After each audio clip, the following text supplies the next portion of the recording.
मुख्यमंत्री योगी आदित्यनाथ ने गोरखनाथ मंदिर के हिंदू सेवा आश्रम में आयोजित किया जनता दर्शन कार्यक्रम। लोगों की सुनी समस्या और निस्तारण का दिया भरोसा।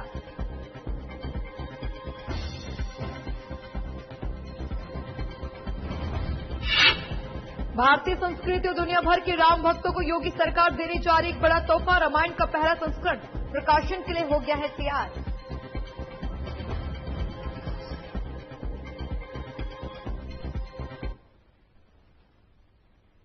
चलिए बुलेटिन की शुरुआत करते हैं। मुख्यमंत्री योगी आदित्यनाथ ने आज गोरखपुर दौरे पर है, जहां सीएम योगी ने विभिन्न विकास कार्यों का शिलान्यास भी किया। आपको बता दें, आयोजित कार्यक्रम में करीब 130 करोड़ 98 लाख रुपए की परियोजनाओं की सौगात भी दी गई। 54.20 करोड़ रुपए लागत की 16 परियोजनाओं का शिलान्यास किया गया। मुख्यमंत्री योगी आदित्यनाथ ने इसके साथ ही जनसभा को संबोधित 9 परियोजनाओं के जिनकी लागत 76 करोड़ 39,29,000 है, इनका लोकार्पण का और 16 परियोजनाओं जिनकी लागत 54 करोड़ 20,12,000 है, इनके शिलान्यास के आज के इस कार्यक्रम के अवसर पर मैं मंच पर उपस्थित अपने सभी जनप्रतिनिधियों को हृदय से इन कार्यों में रुचि लेने के लिए बधाई देता हूं और आप सबका भी हृदय से बधाई और देते हुए अभिनंदन करता हूं। ये विकास आप सबके लिए फलीभूत हो। इन विकास कार्यों के माध्यम से न केवल बुनियादी सुविधाओं बल्कि इन विकास योजनाओं के माध्यम से हम विकास की एक नई ऊंचाइयों को प्राप्त करते हुए आर्थिक समृद्धि को भी प्राप्त करेंगे। इस विश्वास के साथ मैं आप सबको हृदय से बधाई देता हूं, अपनी शुभकामनाएं देता हूं।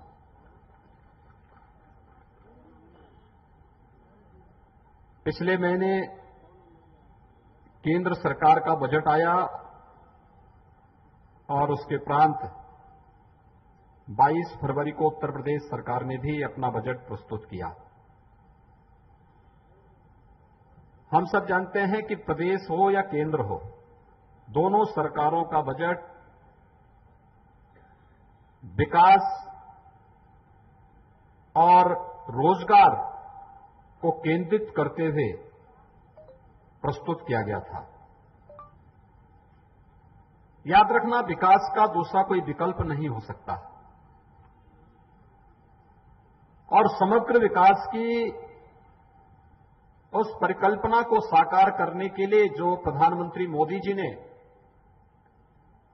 जिसके बारे में 2014 में इस देश की जनता के सामने कहा था, उसके अनुरूप विकास के कार्यों को आगे बढ़ाने के लिए जिस प्रकार की योजनाएं केंद्र सरकार बना रही है या केंद्र सरकार ने बनाए थे और आज वो मूर्त रूप लेते हुए दिखाई दे रहे हैं, 2017 के बाद प्रदेश के अंदर भारतीय जनता पार्टी नेतृत्व की सरकार ने भी उसी रूप में कार्य करते हुए अपने जो कार्य योजना लागू की थी, आज उसके परिणाम हमें दिखाई दे रहे हैं।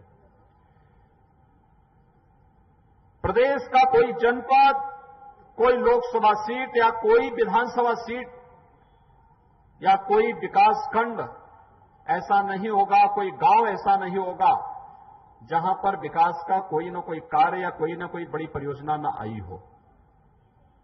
हर एक जगह गया है, हर एक स्तर पर गया है और गोरखपुर के लोग तो इसके जीते जागते उदाहरण हैं। कल केंद्रीय उर्वरक और रसायन मंत्री आए थे। गोरखपुर में 1990 में जो फर्टिलाइजर कारखाना बंद हो गया था, ये खाद का कारखाना इस साल जुलाई तक बनकर के तैयार हो जाएगा और जुलाई तक बनने के साथ ही खाद पूर्वी उत्तर प्रदेश के किसानों को सही और सस्ती खाद मिलेगी, क्वालिटी की खाद मिलेगी अपनी उत्तम खेती के लिए। साथ साथ यहां के युवाओं को नौकरी और ढेर सारा रोजगार भी उसके माध्यम से प्राप्त होने वाला है। यानी जो कार्य पिछली सरकारों ने जिसे हताशा और निराशा में बदल दिया था, उसे आशा और विकास की एक नई बुलंदियों तक पहुंचाने के जिस संकल्प के साथ मोदी जी ने 2014 में देश की जनता के सामने वायदे किए थे, आज वो मूर्त रूप लेता जा रहा है। गोरखपुर का फर्टिलाइजर कारखाना इसी वर्ष जुलाई के बाद जब चलता हुआ दिखाई देगा, वहां से धुआं उड़ता हुआ दिखाई देगा, तो एक नए भारत की एक नई तस्वीर गोरखपुर भी उसके साथ जोड़ता हुआ दिखाई देगा। आप में से ज्यादातर लोग मेरे साथ सड़कों पर इंसेफ्लाइटिस के खिलाफ आंदोलन के साक्षी रहे हैं। वह भी सरकारें थी जिनके एजेंडे में गांव नहीं था, गरीब नहीं था, उपचार की सुविधा नहीं थी। याद करिए, गोरखपुर में बिजली नहीं मिली, 3 घंटे 4 घंटे बामुश्किल बिजली, और शहरी क्षेत्र में बिजली न हो तो कल्पना कर लीजिए, आपका ये मोबाइल फोन किसी लायक नहीं, फिर बैटरी चार्ज नहीं होगी, और यही स्थिति रहती थी। घर में हर व्यक्ति परेशान रहता था। हम सड़कों पे आंदोलन करते थे। इस देश के अंदर 2014 के पहले किस प्रकार की सरकारें काम कर रही थी, सहज अनुमान लगाया जा सकता है कि 1977 से लेकर के 2017 तक इंसेफ्लाइटिस से पूर्वी उत्तर प्रदेश और प्रदेश के 38 जनपदों में मासूम बच्चे मरते थे। हर वर्ष 1200 से 1500 बच्चों की मौत केवल गोरखपुर और बस्ती कमिश्नरी के अंदर होती थी, और शेष अन्य जनपदों को लेंगे तो इतनी ही मौतें अन्य क्षेत्रों में भी होती थी। कोई पुरसाहल नहीं था, कोई पूछने वाला नहीं था। ये बच्चे 90% बच्चे अल्पसंख्यक और दलित वर्ग से आते थे। इनके नाम पर राजनीति करने वाले, इन्हें वोट बैंक बनाने वाले लोग तब भी मौन रहते थे। ऐसा नहीं कि उनको शासन में आने का अवसर न मिला हो, उनको अवसर मिला था। हम आभारी हैं प्रधानमंत्री मोदी जी के।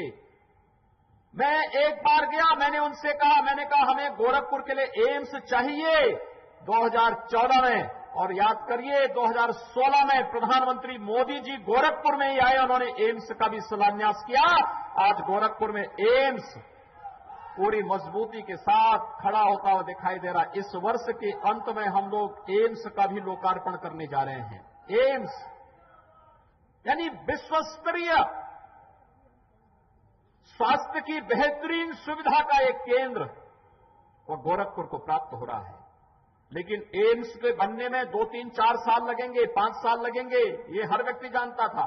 उससे पहले प्रधानमंत्री मोदी जी ने गोरखपुर में बीआरडी मेडिकल कॉलेज में 7 नई सुपर स्पेशलिटी के लिए भी एक नया ब्लॉक स्वीकृत किया, और वह बनकर के तैयार हुआ। इस बार आपने देखा होगा, कोरोना के दौरान हमने उसी ब्लॉक को कोविड हॉस्पिटल बनाया था।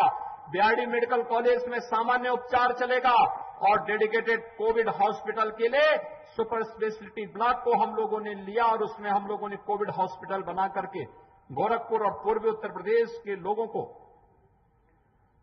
कोरोना कालखंड में कोरोना के उपचार के लिए एक बेहतरीन सेंटर दिया, जिसमें हर बेड पर वेंटिलेटर था, और वहां पर विशेषज्ञ चिकित्सकों की सेवाएं उन्हें उपलब्ध कराई जा रही थी। विकास, आज यहां पर सड़कें चौड़ी हो रही हैं, आज आपको बिजली मिल रही है, गांव-गांव में सड़कें बन रही हैं, पुल बन रहे हैं, जल निकासी की समस्या का समाधान हो रहा है। शहर हो या गांव, अब ये आवश्यक नहीं कि किसी मंत्री, किसी सांसद, किसी विधायक या महापौर के ही घर की सड़क बनेगी। तो ठीक बात है, ये नेतृत्व करता है, ये प्रतिनिधि हैं, लेकिन साथ साथ हरेक व्यक्ति का भी वही मूल्य है, और उसके अनुरूप ही विकास का कार्य उसी रूप में तेजी के साथ बढ़ता हुआ दिखाई दे रहा है। रोजगार का सृजन हो रहा है, नए नए उद्योग लग रहे हैं, नौकरियां आगे बढ़ रही हैं। 4 लाख नौजवानों को अब तक सरकारी नौकरी दे चुके हैं। प्रदेश के अंदर जो 3 लाख करोड़ रुपए के निवेश की बात नगर विधायक कर रहे थे, तो उसमें 35 लाख नौजवानों को वहां पर उन्हें निजी क्षेत्र में नौकरी मिली। और साथ साथ हम लोगों ने स्वरोजगार के साथ ही विभिन्न प्रकार के अन्य एमएसएमई यूनिट को जो सहयोग किया है, काफी बड़ी पैमाने पर वहां पर भी लोगों को रोजगार और स्वतः रोजगार उसके माध्यम से प्राप्त हुआ है। आज आप देख सकते हैं उत्तर प्रदेश के अंदर हर एक सेक्टर में, गोरखपुर में पहले एक वायु सेवा नहीं चल पाती थी, दिल्ली गोरखपुर के बीच में कभी आती थी कभी बंद हो जाती थी, और आज 8 जगह के लिए गोरखपुर से वायु सेवा है। अगर किसी को गोरखपुर से मुंबई जाना है, हवाई सेवा है, कोलकाता जाना है, हवाई सेवा है, दिल्ली जाना है, सुबह से लेकर शाम तक वायु सेवा है, बेंगलोर के लिए है, हैदराबाद के लिए है। लगातार हर एक जगह को जोड़ने का काम तो हुआ ही है, लेकिन साथ साथ सड़कों की चौड़ीकरण का कार्य, अगर नेपाल जाना है, अब 1.5 घंटे में आप नेपाल पहुंच सकते हैं। पहले तो शहर के अंदर ही 1.5 घंटा लग जाता था। आज आप जाइए, एयरपोर्ट से निकलिए या रेलवे स्टेशन से निकलिए, नेपाल जाना है, 4 लेन की सड़क आपको उपलब्ध होगी। चलिए फिलहाल वक्त हो चुका है एक छोटे से ब्रेक का।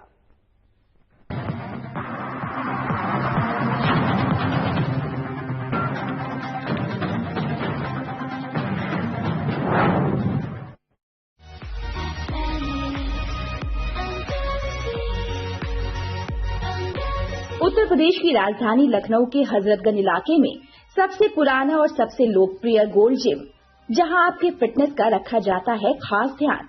कोविड प्रोटोकॉल के पालन के साथ ही फिटनेस की दी जाती है 100% गारंटी, जो आपको सालों साल तक रखे फिट। लड़का लड़की हर कोई जा सकता है गोल्ड जिम। गोल्ड जिम आपको करवाता है वर्कआउट, एक्सरसाइज, योग, कार्डियोलॉजी, एथलेटिक्स और साथ ही देता है फिटनेस ट्रेनर हाइजीन सामान के साथ। तो इन सभी लाभ को उठाने के लिए आप लोगों को अपने बिजी शेड्यूल से थोड़ा समय निकालकर अपने दिमाग, दिल और शरीर को फिट रखने के लिए जाना होगा गोल्ड जिम।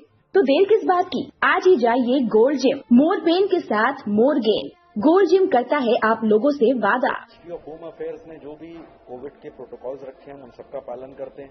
हमारे गेट पर या हमारे फ्लोर पर जगह जगह सैनिटाइजेशन स्टेशंस हैं। हमारे मेंबर्स मास्क पहन के एक्सरसाइज करते हैं और हम उनका रेगुलर टेम्परेचर चेक्स भी लेते रहते हैं आने और जाने के दौरान। तो उन सब चीजों का हम लोगों ने यहाँ पे ध्यान रखा है और हम पूर्णतः पालन कर रहे हैं। हमारा पता है SRS health and fitness LLP, UGF 213-218 Rohtas KS Trident 10 Rana Pratap मार्ग अपोजिट NVRI लखनऊ। हमारा पिन कोड है 226001। हमारा फोन नंबर है 9129663888। हमारी ईमेल ID है www.goldgymindia.com।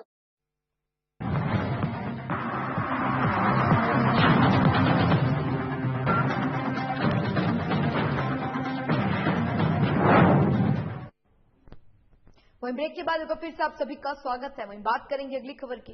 बीते दिनों प्रदेश में योगी सरकार द्वारा अभ्युदय योजना की शुरुआत की गई थी, जिसके साथ हमने देखने को मिला कि बढ़ चढ़कर लाभार्थियों ने इसमें हिस्सा लिया। आपको बता दें, सीएम योगी आदित्यनाथ गोरखपुर दौरे पर है, जहां आज उन्होंने अभ्युदय योजना के चलते लाभार्थियों से बातचीत भी की। आइए क्या कहा आपको सुनाते हैं। हमारे अगर सनातन हिंदू धर्म की आप बात करें या भारत के अंदर जन्मे किसी भी व्यक्ति की बात करें, मैंने दोनों बातें इसलिए कही है कि आपने मुझे इस बारे में कहा कि मैं एक योगी हूं और साथ साथ उत्तर प्रदेश का भी मुख्यमंत्री हूं। दोनों में समन्वय। लेकिन योगी का भी लक्ष्य होता है लोक कल्याण का, और मुख्यमंत्री के रूप में भी मेरा दायित्व है कि मैं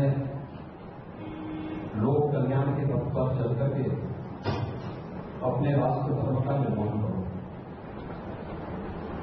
जब द्वंद्व होता है, व्यक्ति के मन में दुविधा होती है, तो व्यक्ति के सामने शंकु की तरह लटकने की स्थिति होती है।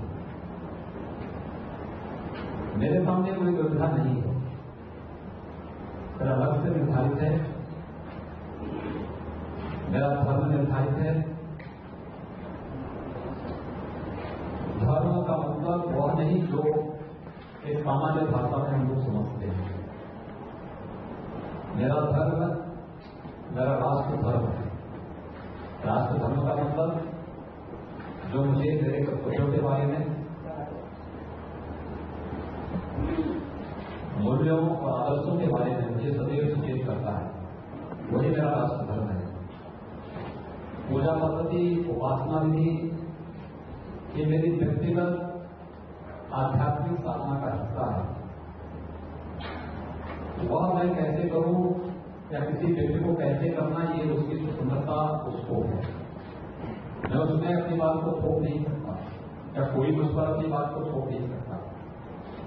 लेकिन राष्ट्र धर्म हर एक व्यक्ति का निर्धारित है और वह सभी पर देश, काल, परिस्थिति को छुएकर सबके समान रूप से लागू होता है।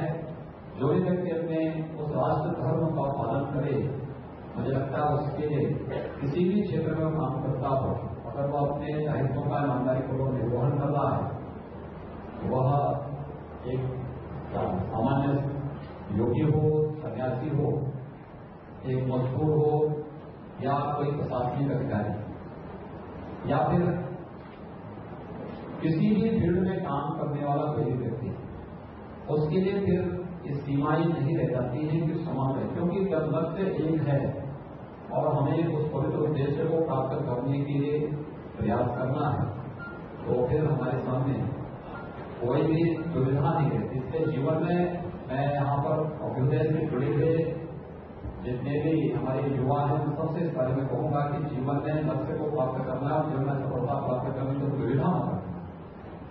दुविधा जब भी रखेंगे तो दुविधा में दोनों गए माया मेरी राम वाली स्थिति हो जाती है। और मैं आप सबसे कहूँगा कि इसका भावना जरूर करिए।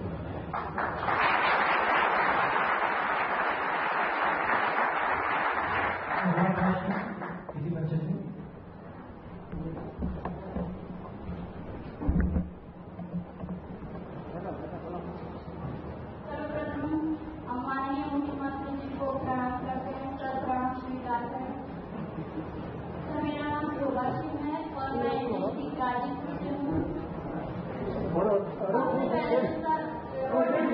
धन्यवाद कि आप इस बड़ी योजना, इस पहल को प्रारंभ किए, जिससे हम आम स्टूडेंट को तैयारी करने के लिए, अपने सपने को पूरा करने के लिए अवसर मिला है।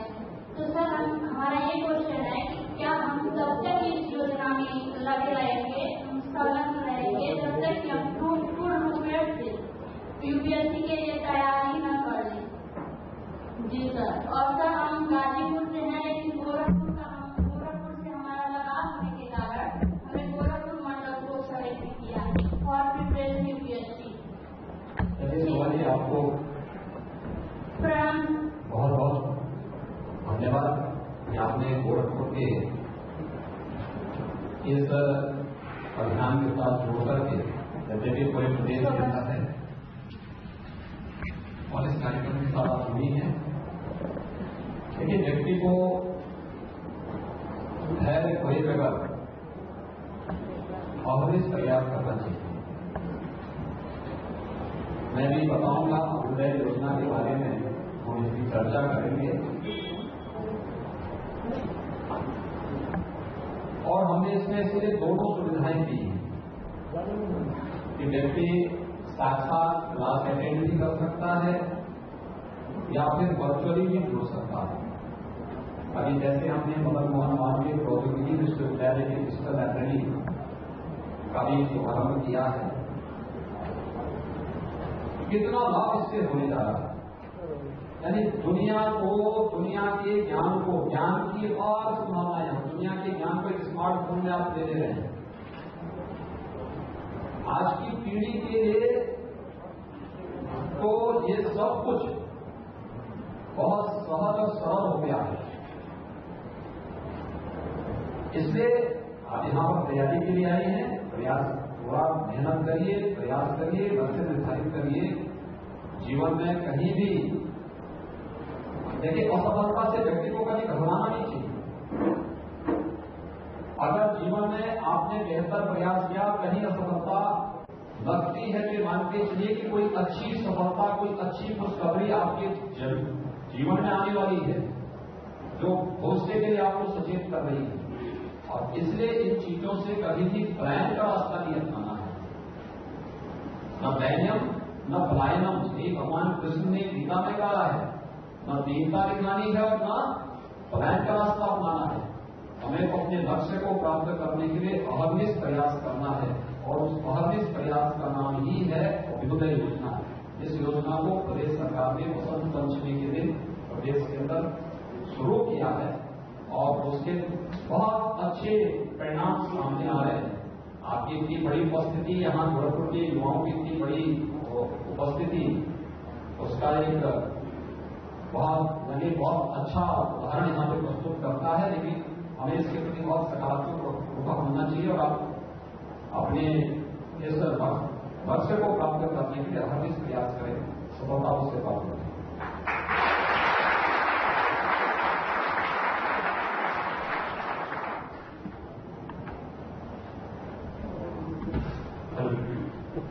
हेलो, माननीय मुख्यमंत्री, मेरा सादर प्रणाम।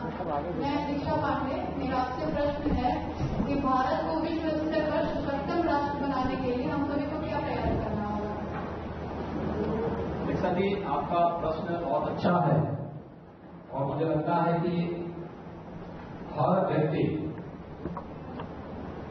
राष्ट्र निर्माण का काम केवल राष्ट्राध्यक्ष ही नहीं करता है। राष्ट्र निर्माण या कोई भी कार्य, देखिए आपका, जैसे आपका घर है,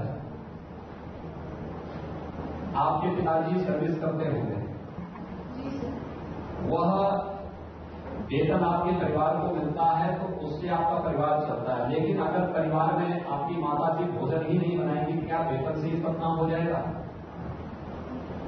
परिवार के अन्य सदस्य भी होंगे, वो घर के कार्य में किसी न किसी प्रकार का कंट्रीब्यूशन करते हैं, तब घर की व्यवस्था संचालित होती है। ऐसे ही देश की व्यवस्था भी है।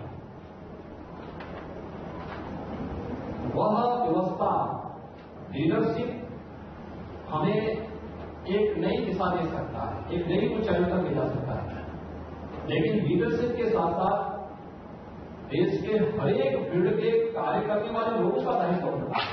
वह किसी भी फील्ड का हो, किसी भी क्षेत्र का हो, वह कर्मचारी हो, वह राजनेता हो, वह मंत्री हो, वह एक सामान्य नागरिक हो, हर व्यक्ति का दायित्व है कि जो उसके लिए निर्धारित उसके। चलिए फिलहाल बुलेटिन में इतना ही। मुझे दीजिए इजाजत। बने रहिए हमारे साथ, देखते रहिए साधना प्लस।